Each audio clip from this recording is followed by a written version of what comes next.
السلام عليكم ورحمة الله وبركاته. أبنائي طلبة وطالبات الصف الثاني الإعدادي، أهلا وسهلا بيكم حبايبي في فيديو جديد. النهارده هنحل مع بعض صفحة 34 و35 و36 و37 من كتاب المعاصر إنجليزي تاني إعدادي. نقول بسم الله. ما تنسوش يا حبايبي تحطوا له لايك للفيديو، أكون متشكرة جدا ليكم، وحطوا لنا اشتراك للقناة عشان يوصلكم كل جديد بأمر الله من حل التدريبات والواجبات. ونقول بسم الله. السؤال الأول يا شباب بيقول لك تشوز ذا كوريكت أنسر فروم A B C or D. رقم واحد بيقول لك جين زد and جين ألفا have many things in common. يعني ايه الكلام ده؟ بيقول لك ان جيل زد وجيل الالفا مالهم بقى have many، لديهم ايه؟ اشياء مشتركه، يعني things in common. طيب such as قال لك زي ايه؟ their love for technology، زي حبهم كده للتكنولوجيا. football and music، كرة القدم والموسيقى are common interested، يعني اهتمامات مشتركه among people، بين الناس. سوشيال ميديا، مواقع التواصل الاجتماعي، هيلب بيبل، بتساعد الناس. كونكت، ان هم يتواصلوا with friends، مع اصدقائهم. اند فاميلي، والعائله. all over the world، عبر العالم. also، على الرغم من they are twins، على الرغم ان هم توأم. their personalities، يعني الشخصيات بتاعتهم are very، بتكون ايه جدا؟ بتكون far apart، بتكون بعيدة عن بعضها. يعني بتقول كده مختلفين عن بعض. مختلفين عن بعض هنقول far apart، يعني بتكون بعيدة عن بعضها. خلاص. انما هنا كومن مشتركه، وديجيتال رقمي، توجذر يعني سويا، ما ينفعش، فاحنا هنقول far apart. I use my، هتقول له سمارت فون، انا بستخدم تليفوني الذكي. to call my friends، عشان اتصل باصدقائي. رقم 6 بيقول لك جين زد، جيل الجين زد ماله بقى؟ قال لك includes، بيشتمل على people born between 1997 و 2012. يبقى جين زد ده يا شباب بيشتمل الجيل اللي من 1997 ل 2012. بوث جين زد اند جين الفا، يعني كل من جيل الزد وجيل الالفا مالهم بقى؟ قال لك ار جروينج، اتولدوا اب ان ا ديجيتال وورلد، يعني اتولدوا في عالم رقمي. طيب بيقول لك هنا popular digital، هتقول له ترند، يعني الترندات الشائعه المشهوره among digital generation، في الرقميه. are short video، زي بيقول لك زي ايه كده؟ زي الشورت فيديو and memes، والفيديوهات القصيره المضحكه. بيقول لك رقم 9 بيقول لك هنا he follows، هو بيتبع all the latest fashion، يعني كل أحداث الموضة الأخيرة. trends اللي بتحصل on social media، على مواقع التواصل الاجتماعي، لأن طبعا بتكون أكتر انتشار. طب بيقول لك هنا the teacher، المعلم used a video، استخدم الفيديو to help the students، عشان يساعد الطلاب understand، إن هم يفهموا the difficult lessons، اللي هو الدرس الصعب. سبورتس، اللي هم الرياضات. كان يونت، ممكن ان هي توحد بيبول، الناس. from different countries، من الدول المختلفة. رقم 12 بيقول لك people of all ages، يعني الناس اللي من كل الأعمار. enjoy reading stories، بيستمتعوا بقراءة القصص. رقم 13 to connect، لكي تتصل. means التاني to join، ان انت تنضم. or link، او بتوصل with someone، مع شخص ما. or something، او شيء ما، دي حاجة اسمها اتصال. طيب رقم 14 far apart، بعيد عن. means التاني being in distance places، بيكون في مسافات بعيدة. دي صفحة 34. صفحة 35 بيقول لك on weekends، في نهاية العطلة الأسبوعية. children، الأطفال. usually، غالبا، هتقول له have fun، بيحصلوا على المتعة. when they play games together، لما بيلعبوا ألعاب الجيمز مع بعض. طيب بيقول لك رقم 16 they care about، هم بيعتنوا أو بيهتموا ب the environment، البيئة. and being kind to other، وبيحاولوا إن هم يكونوا ودودين أو عاطفيين أو طيبين مع الآخرين. صفحة 35. يلا بينا على صفحة 36 على الدرس الثالث التدريب. بيقول لك تشوز ذا كوريكت انسر. even though، يعني على الرغم من. young people، الناس الشباب. have different ages، والأعمار بتاعتهم المختلفة. they have many things، بيمتلكوا العديد من الأشياء. in common، المشتركة. the price، السعر، هتقول له includes، يعني بيشتمل على سمارت فون، التليفون. and charger، الشاحن. and headphones، السماعات الأذن. يبقى includes يعني بيشتمل على. all people، كل الناس. in the digital world، في العالم الرقمي. use the latest technology، بيستخدموا أحدث التكنولوجيا. we succeeded، احنا بننجح. in the project، في المشروع. when we worked، لما احنا بنعمل. together، سويا. at a team، كفريق. رقم 5 they are using their tablets، هم بيستخدموا التابلتس بتاعهم. to chat، عشان يعملوا تشات أو تواصل with friends، مع أصدقائهم. what are they doing today، انتوا هتعملوا ايه النهارده؟ نيجي هنا بقى للريد and complete the text with the word in the box.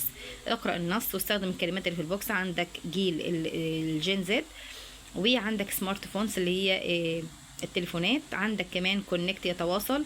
وكومن، شائع. وديجيتال، يعني رقمي. also Gen Z is older than Gen Alpha. على الرغم من ان الجيل Z اكبر من جيل الالفا او اقدم منه. they have many things in common. عندهم برضو هما الاتنين حاجات مشتركة. they both كل منهما live in a digital world. طبعا بيعيشوا في عالم رقمي. زي هما بيستخدموا سمارت فون، التليفون المحمول والتابلتس والتابلتات اند كمبيوترز والكمبيوترات تو بلاي جيمز، عشان يلعبوا العاب الجيمز.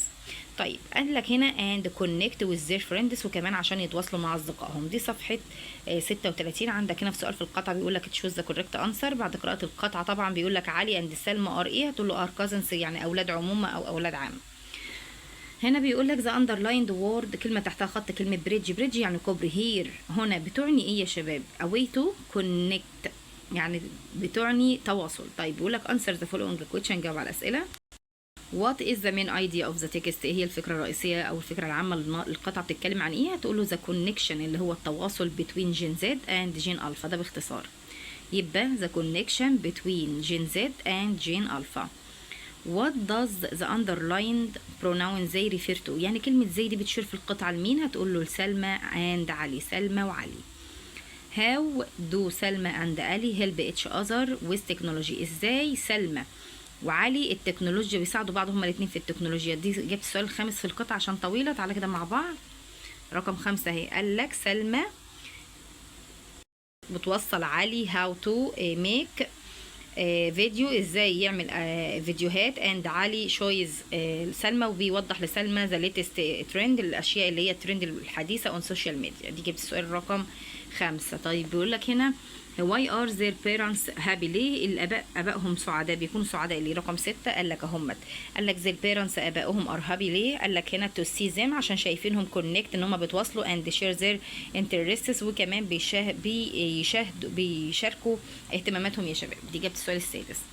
هنا بيقول لك complete the sentence، كمل الجمل with the correct from the word between brackets. طبعا صحح الكلمات اللي بين الاقواس.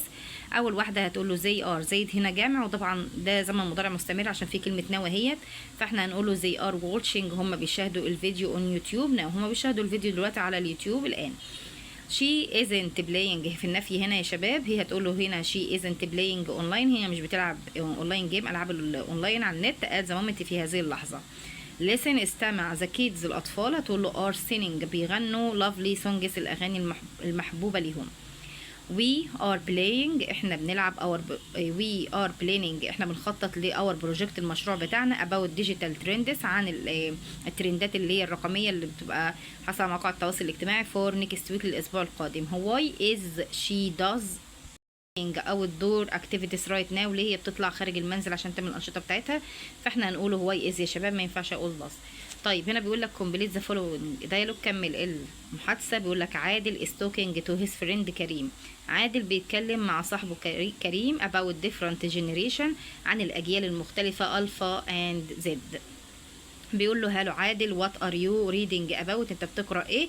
قال له I am reading article about Gen Z and Gen Alpha، انا بقرا مقال عن جيل الالفا وجيل الزد. قال له اوه interesting رائع وشيق. what do they like to do، هم بيحبوا ان هم يعملوا ايه؟ هو رد عليه قال له زي بوز كل منهما بيوز تكنولوجي بيستخدموا التكنولوجيا every day كل يوم and like watching short فيديو وبيحبوا يشاهدوا الفيديوهات القصيرة. قال له هنا do they use technology to learn، هم بيستخدموا التكنولوجيا عشان يتعلموا اكيد، يعني هيقول له yes they use it، هم بيستخدموها to learn and connect with others وعشان يتواصلوا مع الاخرين. قال له that is great يعني ده عظيم. do you think هل انت بتعتقد technology help them ان التكنولوجيا دي بتساعدهم؟ قال له yes I think technology help them understand each other، انا بعتقد ان هم التكنولوجيا ديت بتساعدهم ان هم يفهموا كل منهما الاخر. قال له you are right انت على حق، technology is a bridge، التكنولوجيا عبارة عن كوبري between generation بين الاجيال. هنا بيقول لك اكتب باراجراف من 90 كلمة عن similarities اللي هي التشابه between Gen Z and Gen Alpha، التشابه بين جين زد جيل جين زد وجيل الالفا. هنقوله هنا يا شباب مصغره خط خاص، عايز تكتب في ورقه خارجيه ماشي، مش عايز تكتب براحتك.